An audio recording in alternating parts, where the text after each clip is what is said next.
고린도전서 3장 1절부터 9절 말씀을 가지고 성인 아이의 치유란 제목을 한 말씀 증거하겠습니다. 성인 아이의 치유. 성인 아이의 치유에 대해서 두 번째 말씀을 증거합니다. 성인이 되었지만 어린아이 같은 모습이 있는 것을 성인 아이라고 합니다. 그렇다면 우리를 뒤돌아보면 다 성인 아이 같은 속성들이 있습니다. 성경에 나오는 구약의 인물들도 대부분 거의 90%, 99% 이상 성인 아이였습니다. 아담과 하와가 에덴 동산에서는 성인 아이가 아니었어요. 참 하나님이 보기 좋게 완벽하게 아담과 하와를 만들었어요. 근데 하와가 선악과를 따먹으로 말미암아 죄가 들어오고 아담도 꼬셔갖고 하와가 꼬셔갖고 따먹었잖아요. 괜찮아 가지고 그래서 그들이 선악과를 따먹고 인간의 마음에 죄가 들어왔어요.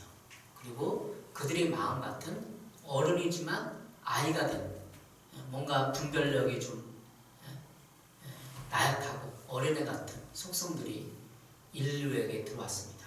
그래서 아담과 하와가 낳은 아들, 딸들을 쭉 보면 성인 아이가 됐어요. 아벨이 그렇죠. 아벨이 화난다고 아니죠. 가인이 화난다고 아벨을 쳐 죽였잖아요.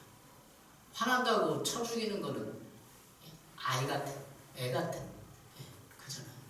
그래서 인간의 죄가 들어왔기 때문에 가인과 아벨 이후에 인간의 그 모든 속성에는 살인이 들어오고 간음이 들어오고 죄가 들어오고 미움이 들고 시기 질투가 들어왔다는 거죠. 근데 인간의 지금 여러분도 적고 있지만 인간의 마음은 이 죄성을 100% 제거할 수가 없어요. 예수 그리스도 말미암고는 인간의 죄성을 제거할 수가 없어요. 그래서 다 누구나 성인 아니에요. 지난번에 성인 아이 첫 번째 하는 말씀에 조주빈 얘기를 들었어요. 조주빈은 우리가 보기에는 나쁜 아주 범죄한 사람이잖아요. 근데 그 내면을 가정 환경을 성장기를 쫙 들어보면 성인 아이라는 거죠. 그리고 그 부모가 성인 아이, 어린이지만 애처럼 행동하고 말하고 해서 조주빈이가 부모의 영향을 받고 또 가정 환경의 성장기 때 상처를 받고 고통을 받고 그렇게 할 수밖에 없었던 그런 뭔가가 있다는 거예요. 범죄자들은 다 뭔가 있어요. 뭔가 그렇게 할 수밖에 없는 마음의 아픈 고통, 상처가 있다는 거죠. 그래서 우리가 신문지상에 범죄한 사람을 보면 그냥 그 범죄다, 나쁜 놈이다 이렇게 보면 안 돼요. 뭔가 이유가 있어요. 성인 아이의 이유가 있고 그런 거죠. 성경은 그러면 성인 아이를 어떻게 말하느냐? 고린도전서 3장 1절에 가장 핵심적으로 말하는 게 있어요. 고린도전서 3장 1절 형제들아 내가 신령한 자들을 대함과 같이 너에게 말할 수 없어서 육신에 속한 자 곧 그리스도 안에서 어린 아이를 대함과 같이 하노라. 어린 아이를 대함과 같이 한다는 거예요. 사도 바울이. 그 어린 아이가 성인 아이라는 거죠. 근데 어린 아이를 풀어서 쓰면 여기서 육신에 속한 자 곧 이렇게 말하고 육신에 속한 자는 다 성인 아니에요. 기독교는 예수를 믿고 구원받아서 하늘나라 가는 거예요. 근데 우리가 딱 죽으면 천국 간다. 죽으면 천국 가죠. 근데 거기만 있는 것이 아니라 예수 믿고 이 땅에 예수 믿고 거듭나서 천국 갈 때까지 성장을 하는 거예요. 어린아이 이렇게 영적인 갓난아이로 태어났으면 5살, 10살, 15살, 20살 가면서 영적인 레벨, 영적인 계급, 영적인 성장, 성숙이 있다는 거예요. 그래서 여러분이 기분 나쁠지 모르겠지만 교회 처음 나오는 영적 어린아이예요. 육신에 속한 자라는 거죠. 저도 마찬가지예요. 누구나 목사도 어떤 권사도 영적인 나이가 있는 거예요. 그래서 교회를 다니고 3년, 5년 예수님에 대해서 알고 체험하고 깨닫고 회개하고 이런 과정 동안에 영적인 성인이 되는 거죠. 우리는 다 누구나 성인 아이, 저도 마찬가지고. 제가 이렇게 성인 아이 부정적인 면을 제가 계속 얘기했는데 긍정적인 있어요. 우리가 이제 여기서 수련합니다. 우리 하늘숙교 수련회에서 동해안에 갔어요. 야 바다가 쫙 펼쳐져 있어요. 근데 이 어른처럼 바다가 묵묵하고 그냥 무덤덤하고 그럼 되겠어? 야 신난다 하고 막 애처럼 바닷가에 뛰어가는 거예요. 그거는 성인 아이가 아니라 진짜 하나님 앞에 하나님의 자연 만물을 즐기고 즐거워하고 그런 어린아이 같은 속성이 또 있어야 되는 거죠. 어린아이는 다 나쁜 측면이 있는 건 아니에요. 우리 안에 신앙을 갖는데 신앙 안에서 영적인 것을 잡아먹는 요소, 내 안에 상처받지 못한, 치료받지 못한 것 때문에 영적인 성숙을 방해하는 게 성인아의 기질이 있기 때문에 그런 거죠. 그래서 예수님이 이 땅에 오신 목적이 여러 가지 있습니다. 그 중에 많이 있지만 이렇게 있어요. 요한복음 10장 10절입니다. 도둑이 오는 것은 도둑질하고 죽이고 멸망시키는 것뿐이요 내가 온 것은 양으로 생명을 얻게 하고 더 풍성히 얻게 하려는 것이라. 예수님이 이 땅에 온 목적은 많이 있어요. 50가지가 된다고 하는데 그 중에 핵심적인 게 몇 가지 있는데 그 중에 한 가지가 양으로 생명을 얻게 하고 더 풍성히 얻게 하는 것이다. 양은 누구죠? 우리들. 우리는 양이잖아요.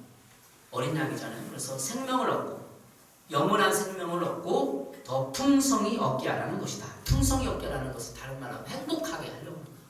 예수님이 이 땅에 온 목적은 우리가 행복하게 하기 위해서 이 땅에 온 거예요.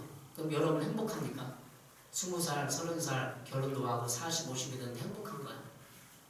예수를 믿으면 행복해야 되는데 왜? 요한복음 10장 10절에 더 풍성한 삶을 위해서 예수님 땅에 왔어요. 그럼 우리가 예수를 믿으면 우리 삶이 인생이 풍성해지고 행복해져야 돼요.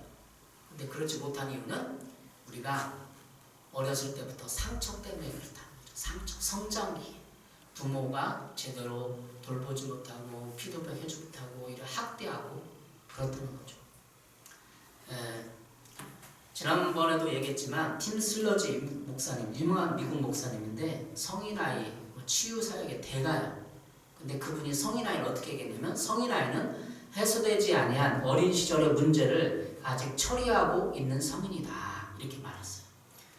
어렸을 때 문제를 해소해야 되는데 처리해야 되는데 지금도 그 어린아이의 문제를 가지고 있는 거예요. 인간관계 문제. 친구 관계에서 내가 친구 이렇게 사귀다가 친구가 이렇게 핀트가 온다고 좀 싸우고 갈등 갖기면 조용히 갈등을 해결할 수 있는 능력. 근데 어렸을 때 그걸 배우지 못했어요. 무조건 화만 내고 헤어져 버리고 나쁜 놈이라고 그냥 원망하고 그 사람 나쁜 놈이야 이렇게 해버렸어요. 그러면 성인이 됐는데도 친구 관계에서 갈등을 벌이면 그럼 나쁜 놈이야 이렇게 하고 그냥 마는 거예요. 그게 답습되는 거예요. 그 친구를 찾아가서 얘기를 들어보고 진심으로 사랑으로 권면도 해주고 이해도 하고 풀고 넓은 마음을 갖고 이렇게 해야 되는데 그렇지 못한 거죠. 근데 어렸을 때 상처가 그런 게 안 되면 인간관계 안 되고 부모 관계가 제대로 안 되면 결혼했어요. 결혼해서 부부관계가 또 문제가 되는 거예요. 우리나라 치유사역에 대가가 있는데 유명한 분이 있어요. 그분의 얘기를 들고 간증을 들어보니까 그분은 어렸을 때 성장기 아빠가 밥상을 일주일에 한두 번은 바로 차버린대요. 밥상을 어떻게 버린대요. 그 상처가 있는 거예요. 근데 이제 그분이 이제 유명한 젊었을 때 교수님이었고 성공했는데 그분이 행복하지 않은 거예요. 그분이 행복하지 않아가지고 너무나 예수를 믿게 됐는데도 행복하지 않아가지고 치유에 관심을 가지고 이렇게 공부도 하고 그랬던 걸 얘기 들어봤어요. 여러분 성장했는데요. 권위적인 아버지 밑에서 자란 사람들은 행복하지 않아요. 진짜. 권위로 그냥 아이를 의견을 묵사발 만들고 얘기도 안 들어주고. 우리 지금 나이 50된 50 이상의 사람들은 대부분 아버지가 권위적이었어요. 아들 자상하게 돌보지도 않고 돈만 벌어다 주고 아내들 막 이렇게 막 부려먹고 폭력을 행사하고 그런 집안에서 자랐기 때문에 우리가 행복하지 않아요. 부부관계가 잘 안 되는 상처가 있기 때문에 이제 이렇게 서론적으로 성인아이의 문제를 얘기를 했습니다. 성경은 그럼 어떻게 하느냐? 오늘 본문을 통해서 성인아이의 치유 방법이 나와 있습니다. 여러분 어떠세요? 여러분의 성장기를 한번 쭉 들어보세요. 이렇게 보고 그리고 이 설교를 들으면 되는 거예요. 여러분의 성장기를 한번 생각을 해보세요. 나는 아빠의 엄마에게 어떤 대우를 받았나? 학대를 받았나? 자상하게 어린날이면 아빠랑 어린 대공원에 가서 놀러 가고 생일도 챙겨주고 관계가 좋았나? 한번 질문해보겠습니다. 어떠세요? 여러분 아버지 관계가 좋았어요? 그걸로 아빠랑 엄마랑 관계가 별로 안 좋았다 그러면 성인 아이가 될 가능성이 높은 50% 이상. 제가 유명한 상한 감정의 치유, 억압된 기억의 치유라는 책이 있습니다. 과거 기억과 감정은 우리 마음의 세력이에요. 우리가 과거에 아버지와 학대를 받았다 그러면 그것은 그 고통받은 기억 속에 감정이 있어요. 그러니까 우리가 그냥 막 분노하고 고통받고 막 미움의 감정이 있으면 성인이 됐는데 누구랑 갈등당해서 미워지고 이렇게 싸우게 되면 지금의 그 감정보다도 어렸을 때의 감정이 중폭돼서 무의식 속에서 배, 3배, 10배가 폭발해서 나오는 거예요. 그 상한 감정의 치유, 억압된 기억의 치유 유명한 책에 데이비드 시멘스가 쓴 책이 있는데 거기서 보면 그런 걸 잘 풀어서 얘기하고 있어요. 상한 감정. 그러니까 내가 지금 이 사람하고 상한 감정이 아니라 어렸을 때부터 부모로부터 또 친구로부터 왕따로부터 그런 상한 심령이 있는데 우울하고 분노에 폭발하는 감정이 배가 돼서 나온다는 거죠. 그래서 어렸을 때의 성장기 때 상처를 이해하고 고백하고 풀어야만 지금 현 상황의 것을 이해하고 풀어가는데 100% 도움이 된다는 것입니다. 쥐가 있습니다. 쥐는 어디를 찾아 습하고 상한 음식들이 있는 쓰레기를 찾아 헤매잖아요. 우리 마음속에 죄가 있습니다. 죄는 쓰레기가 있는 곳에 머뭅니다. 우리 마음에 누구를 미워하고 부모를 원망하고 미워하고 그런 어렸을 때 품었던 감정적인 복수심 있다면 쓰레기예요. 그럼 쓰레기면 누가 찾아와서 내 안에 그런 쓰레기를 품고 있으면 마귀가 찾아와서 내 마귀가 내 감정을 내 미움과 원망의 마음을 더 들쑤셔 놓고 폭발하게 만들고 현 성인이 되었는데도 아내와 관계 또 부모와 관계, 친구와 관계를 원망하게 이루지 못하고 되는 것입니다. 그 쓰레기가 상한 마음, 충격, 미움, 원망 등입니다. 어렸을 때 당한 학대 또 충격을 통해서 교통사고를 당했다든지 어렸을 때 성폭행을 당했다든지 그 조주빈 제가 지금 나쁘다고 얘기하는 건 뭐냐면 미성년자를 성적으로 충격을 주는 거 아니에요. 그러면 그 사람은 평생 그 트라우마에서 못 벗어나요. 성인도 아니고 미성년자를 성적으로 학대하고 동영상 촬영해서 찍어서 그렇게 그 기억은 평생 안 잊어. 학대에 당한 성적으로 학대받은 사람은 거의 심리학자들이 하고 치유사람들이 하는데 성인 아이가 돼요. 성적으로 학대를 당한 사람은 성인 아이가 거의 돼요. 그래서 문제가 되는 거예요. 인간이 살아가는 인생이 힘들다고 생각되면 내적 주에 관심을 가져야 돼요. 책을 보고 세미나에 참여해야 됩니다. 그런 관심을 가지고 공부하고 훈련받아야 돼요. 저는 오랜 시간 관심 가지고 공부해서 사람이 보입니다. 먼저 자기 자신이 보여야 치유가 되는 거예요. 자기 자신이 보여야 겸손해집니다. 겸손해져야 하나님의 은혜가 임합니다. 그리고 인생이 잘 풀리고 마음이 편해지고 행복해집니다. 누가복음 17장 1절 2절에 이렇게 읽고 있어요. 예수께서 제자들에게 말씀하셨다. 죄짓게 하는 일이 있을 수는 없다. 그러나 죄짓게 하는 사람에는 화가 있다. 이 작은 사람들 가운데 하나를 죄짓게 하는 것보다 차라리 자기 목에 연자맷돌을 매달고 바다에 빠지는 것이 나을 것이다. 세번역 성경 읽어줬는데요. 예수께서 저에게 이르시되 실족하게 하는 일이 없을 수는 없으나 그렇게 하게 하는 자에는 화로다. 이 실족이 세번역 성경에는 죄짓게 하는 일이 있을 수는 없다. 그러나 죄짓게 하는 사람 화가 있다. 이렇게 말해요. 그러니까 성인 아이가 다른 사람을 실족하게 하는 거예요. 왜? 피해를 주니까. 그러면 성경에서 말하는 실족하게 하면 어떻게 되죠? 연자맷돌을 누가복음 17장 2절에 연자맷돌이 그 목에 매여 바다에 던져지는 게 나았다. 이렇게 얘기를 하고 있어요. 성경에 뉘앙스는 뭐래요? 성인 아이는 남한테 실족하게 죄짓게 하는 사람, 나는 상처 준 사람 참 죽어버려라! 이런 뜻일까요? 너 죽어버려! 바다에 가서 연자맷돌 죽어버려! 이런 뜻일까요? 그렇게 해석하는 사람은 있을 수 있겠죠. 그러나 좋은 뉘앙스, 누가복음 17장 1절 2절의 뜻은 뭐냐면 그만큼 남에게 실족하게 죄를 짓게 만드는 사람은 그만큼 큰 죄를 짓고 있다는 뜻이에요. 그냥 부부싸움하고 사과 안 하고 또 친구와 함께 이렇게 어떤 실수를 하고 사과 안 하고 그 건강하지 죄짓게 하는 거예요. 성인 아이가 죄짓게 하는 거예요. 그러면 예수님 표현하면 그 사람은 차라리 연자매들을 받아야 주는 게 낫다 이런 뜻이에요. 그 말은 진짜의 뉘앙스는 그 작은 상처 하나 때문에 영혼을 죄짓게 실족하게 죄짓는 거거든요. 그러면 그만큼 큰 죄를 짓는 거라는 거죠.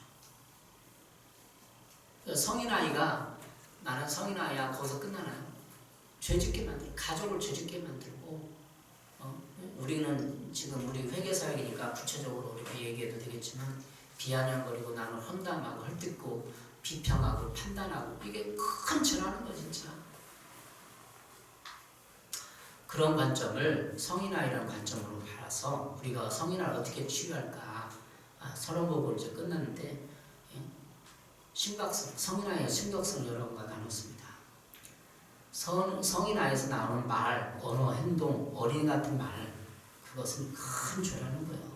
그 심각성을 이해해야 된다는 거죠. 그 상황을 올바로 해석하지 못하고 자기 본의로 해석해서 자기 중심주의, 이기심, 그 사람들 성인 아이의 마음은 뭐냐면 나는 피해자다. 나만 피해를 보고 있다. 손해를 보았다. 직업, 가족, 공동체 이런 모든 것 속에서 피해의식이 있는 사람이에요. 조주빈은 남을 피해를 줬잖아요. 근데 그렇게 생각할까? 나는 남의 피해 준 건 생각 안 하고 그렇게 생각하는 거예요. 그게 성인 아이죠. 지난번 성인 아이 치유 첫 번째에서 사개오를 했어요. 사개오는 돈을 많이 벌었어.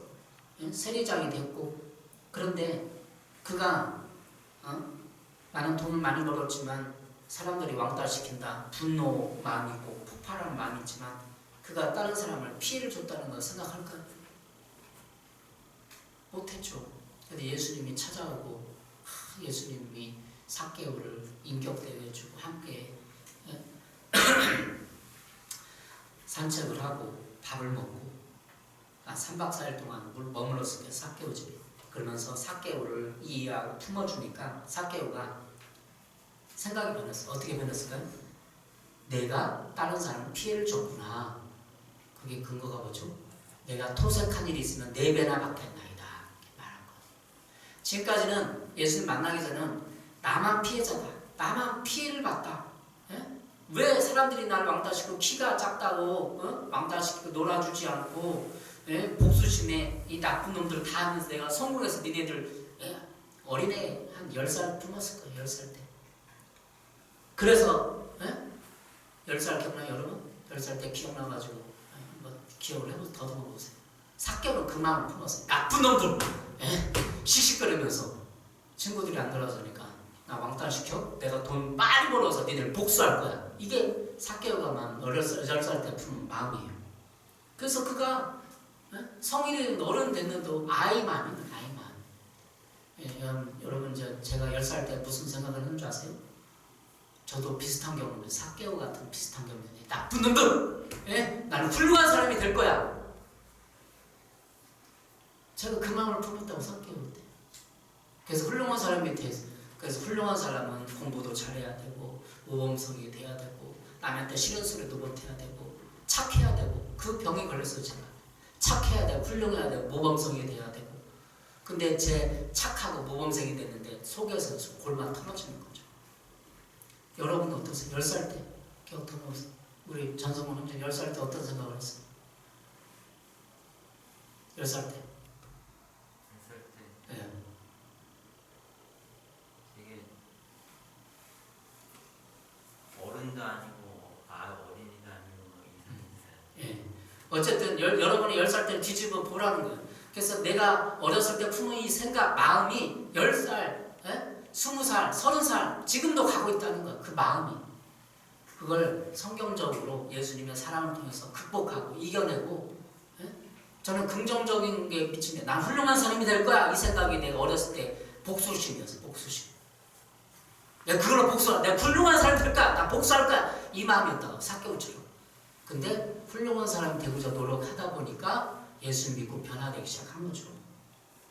여러분 성인 아이에 대한 이해와 치유 제가 간단하게 말씀 이런 거예요. 어렸을 때 품은 내적 맹세 때까지도 성인 아이가 되는 거예요. 어렸을 때부터. 나는 부모님 너무 지저분하기 때문에 깨끗이 살 거야. 근데 성이 돼보니까 너무 깨끗해야 돼. 애들 보니까 너무 깨끗해야 돼. 다 쳐. 남편이나 닭다래. 너무 지저분한 거 못 봐. 이게 병이라니까요. 그 어렸을 때 그 생각이, 감정이 지금까지 어른이 됐는데도 내 무의식 속에서 작용을 한다니까. 이게 성인 아이라는 거죠. 치유와 구원, 우리는 어떻게 이 성인 아이를 극복할 수 있느냐? 이제부터 본론으로 들어갑니다. 오늘 좀 그러실 것 같아요. 성인 아이에 대한 이해와 치유, 최연주가 지은 위장된 분노의 치유, 찰스 세리에 지은 아직도 아물지 않은 마음의 상처라는 책에서 우리가 참고할 수 있습니다. 엮이는 가정이에요. 지금까지 서론에 설명한 이 모든 가정들의 기능이 엮이는 가정이에요. 엮이는 가정은 가스가 있는 가정, 숨기는 가정이 있어요. 숨기는 가정은 산소를 공급해줘. 우리가 집에 들어가고 싶고, 집에 들어가서 즐겁고 행복하고 부모님이 나를 이해하고 받아주고 가스 같은 엮이는 가정은 뭐냐면 그런 알코올 중독, 마약이나 알코올 중독 있는 부모님이 그런 분노 중독, 충동적으로 노름을 하지 않으면 견디지 못하는 노름 중독자, 충동적으로 음식을 과식하거나 거식하는 음식 중독자, 이런 가정에 있는 이게 중독적인 가정은 엮이는 가정이에요. 가정의 기능을 부모와 자녀가 제대로 기능하지 못한다는 거죠. 두 번째는 계무와 계무 밑에서 자란 아이. 세 번째, 엄격하게 율법주의적 신앙생활을 고집하는 부모를 가지는. 너무나 율법적으로 너는 정시에 공부해야 돼. 하루 분량 채워야 돼. 막 그러면 혼내고 율법적으로 막 나쁜 놈이라고 막 율법적인 가정에서 성인 아이가 될 가정이죠. 네 번째, 근친상간 등 습관적으로 성폭행하는 가정에서 자란 아이들은 정서적으로 안정되기 힘들다. 이런 가정에서도 엮이는 가정. 가정폭력을 통해 정신적 상처를 입었다. 이것도 엮이는 가정, 중독중 가정입니다. 우리는 이와 같은 환경의 가정들을 보통 엮이는 가정이라고 부릅니다. 이런 아이 때의 정신적인 외상은 성장에 큰 영향을 미치게 됩니다. 가정에서 억압과 수치스러운 자녀들의 삶에 대한 큰 영향을 미치게 되는 것입니다. 성인 아이 공통적인 특징이 있어요. 그러면 사개월을 제가 첫 번째 얘기했지만 성인 아이의 특징, 공통된 특징. 첫 번째, 낮은 자존감이에요. 수치심과 열등감입니다. 학교 다닐 때 반찬 부끄러워서 밥을 먹지 못한 적이 있다. 공공장소에 가서 나가면서 꺼린다. 콤플렉스가 심하여 그것으로 인해 인성이 무력화됐다. 남의 자신에게 대해 비판한 것을 남도 거부당한 것을 인식한다. 안절부절 못하고 체면을 중시 여긴다. 이런 가정 환경이 낮은 자존감을 주는 거예요. 수치심과 열등감. 우리 집안은 너무 가난해. 우리 집안은 이혼했어 부모님이. 이건 수치심 주는 거죠.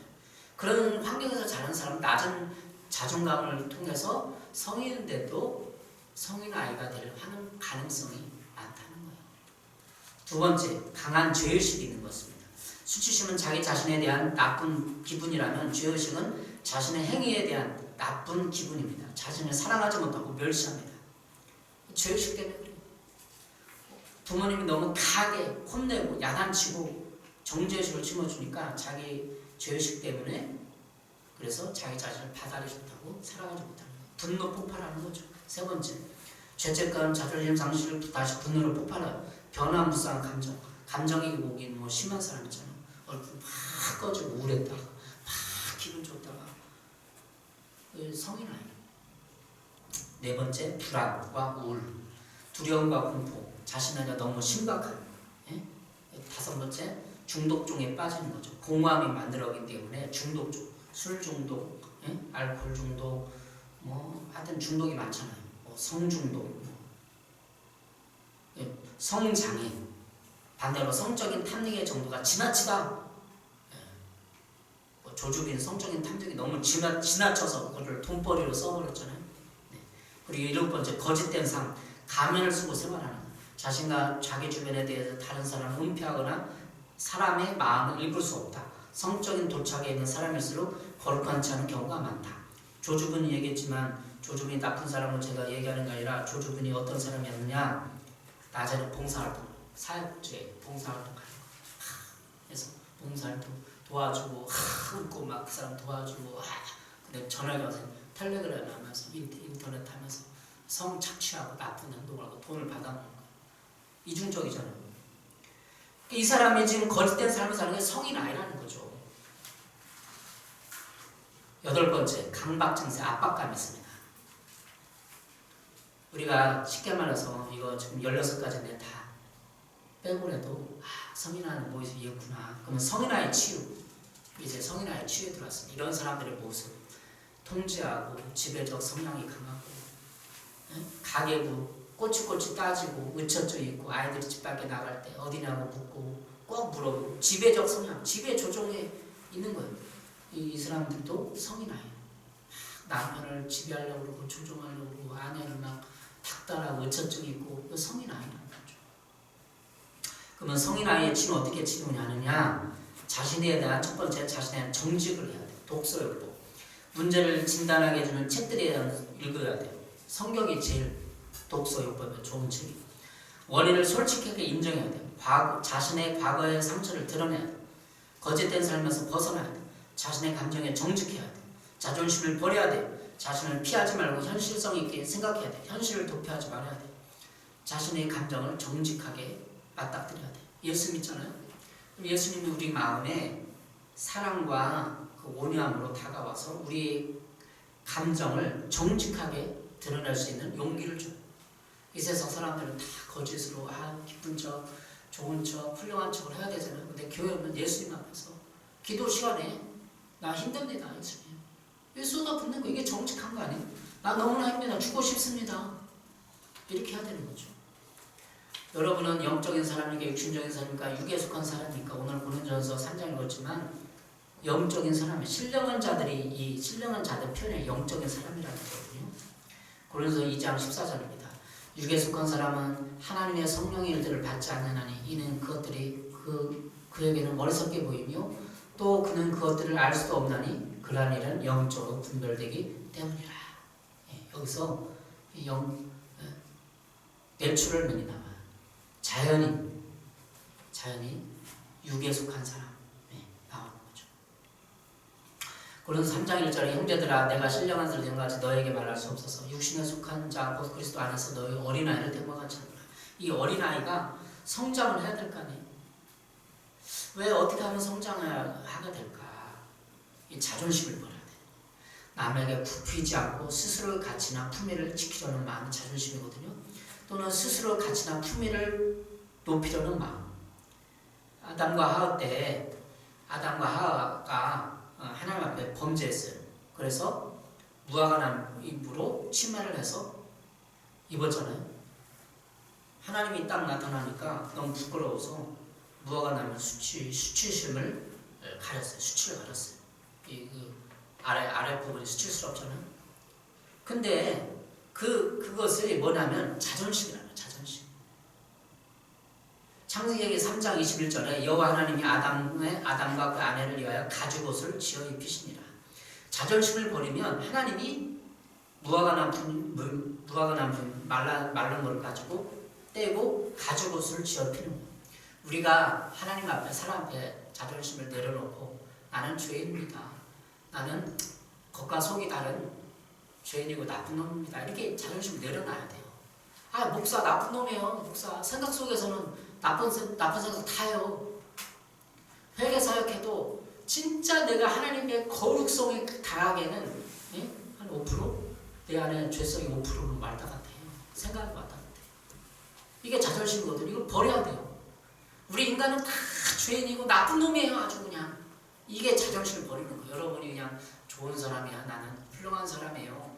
이렇게 할 필요가 없어요. 하나님 앞에는 다 자존심을 버려요. 그 자존심이 무화과 나무 잎을 해 있는 거. 지금도 부끄럽다고 무화과 나무. 방어기제. 이게 지금 무화과 나무 뭐예요? 방어기제. 자존심. 자존심을 버리고 방어기제를 버리고 교회 나오면 예수님이 가죽옷을 입혀요. 짐승을 잡아서 피를 흘리고 내 몸을 가려준다는, 부끄러운 걸 가려준다는 거. 뭐가 부끄럽죠? 내 죄성이 부끄러운 거. 나도 나쁜 놈이야. 남을 죽이고 싶어. 이게 목사도 그게 부끄러운 거 아니에요? 근데 목사는 뭐 죄인은 아니야? 나도 누구 하나님 죽이고 싶어. 이게 인간의 근본된 모습이라고. 예수님 앞에, 여러분 앞에는 거룩하고 여러분보다 예? 여러분보다 거룩하지만 하나님 앞에 섰을 때는 나는 죄입니다. 누가 나를 화나게 하면 죽이고 싶습니다. 이게 자존심을 버리는, 인간의 자존심을 버리는 거예요. 그게 무화과 잎을 버리는 거고, 예수님의 의를 덧입어서 가죽옷을 입히는 거예요. 여러분, 제가 가죽옷 얘기 몇 번 우리 설교에서 몇 번 했지만, 하나님이 아담과 하와가 범죄했을 때 짐승을 잡아서 그 피를 흘리고 짐승을 죽여서 피를 흘린 다음에 가죽옷을 우리한테 입혀주는 거예요. 이게 기독교예요. 이게 사랑이에요. 여러분이 부끄러움을 가릴 필요가 없어요. 다 죄인이기 때문에. 자존심을 버려야, 방어기제를 버려야 하나님의 은혜가 임합니다. 에베소 4장 18절, 그들이 충분히 얻어주고 그들 가운데 있는 무지함과 그들의 마음이 굳어짐으로 말미암아 하나님의 생명에서 떠나있도다. 우리 충분히 얻어주고 무지, 이런 무화과 나이프를 다시 오늘도 하려고 해요. 내가 부끄러운 걸 가리고, 응? 그렇지 않아도 무화과 나이프를, 우리 형제님들 무화과 나이프를 안 해도 돼요. 예수님이 가려주니까. 예수님만 고백을 하면 우리가 마음이 평안해지고 불안과 두려움이 없어지고 그런 거죠. 그래서 우리는 치유가 임할 때 예수님 오신 목적이 뭐죠? 섬김하기 위해서 오신 거죠. 인간이 구원이 필요하니까 인간에게 구원을 주고 사랑해주고 인간을 사랑에 가르치기 위해서 오신 거예요. 마태복음 20장 28절입니다. 인자가 온 것은 섬김을 받으려 함이라 도리어 섬기려 하고 자기 목숨을 많은 사람의 대속물로 주려 함이니라. 인자가 온 목적이 뭐죠? 섬기려고. 자기 목숨을 많은 사람의 대속물로 주어서 구원받게 하고 사랑을 베풀기 위해서. 그리고 그럼 뭐죠? 우리가 교회 왔어요. 예수 믿었어요. 내가 성인 아닌가? 라는 생각을 해보겠어요. 내가 가정에서 섬기고 있는가? 친구에 섬기고 있는가? 섬기는 뭐예요? 그 냉수 한 번 더 떨어주고 밥을 사주고 얘기를 들어주고 그러냐 위로해주고 격려해주고 부끄러운 걸 좀 얘기해도 뒤에서 막 흥담하지 않고 그 사람 훌륭한 사람이야. 그 사람 예수님이 잘 믿으면 훌륭한 사람이 될 거야. 격려해주고 지지해주고 이게 섬김 아니에요? 예수님이 땅에 왜 왔냐면 섬김을 받으려 함이라 섬기라. 친구관계 섬기는 거. 밥 한 개 더 사주고 이해해주고 부부관계도 섬겨야 돼. 가정에서도 섬기는 거예요. 저도 설거지 많이 해요. 계속 설거지. 왜 우리 집사람이 직장에는 너무나 아픈 거예요. 근육통이 많아요. 근육통이 있는데 막 힘들어 죽겠는데 막 제가 막 나무라고 막 상 뒤엎으면 안 돼요. 옛날에 권위적인 아버지가 그랬어요. 또 설거지하고 청소기 돌리고 뭐 힘들어 마사지도 해주고 이게 섬기는 거 아니에요? 섬기면 성인 아이가 치유가 되는 거야. 근데 지금 세상 사람들은 돈으로, 스펙으로, 돈으로, 권력으로 섬김을 받으려고 해요. 직장에 가서 굿이나 좋은 차 타고 섬김을 받으려고 하죠. 가정에도 섬기려고 하니까 문제가 되는 거죠.